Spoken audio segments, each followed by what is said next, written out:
Welcome back to my channel Hindu Swarat. Weather అయితే చాలా కూల్గా ఉంటుంది. కూల్గా ఉన్నప్పుడు మీకు ఏం తినాలనిపిస్తుంది? వెంటనే గుర్తొచ్చే ఐటమ్ అయితే నేను ఈరోజు చేయాలనుకుంటున్నాను. అదేంటో కాదు, వేడి ఉల్లి పకోడీ. పిండి అయితే కలిపేసుకున్నాను. స్టవ్ అయితే వేయించుకొని పాన్ అయితే పెట్టేసుకున్నాను.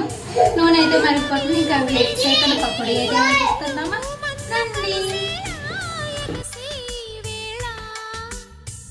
అణువణువును తడిపిన ఈ తడి అమృత వర్షిణి అనుకోనా, అడుగడుగున పచ్చని బాటను పరిచిన వనమును చూస్తున్నా.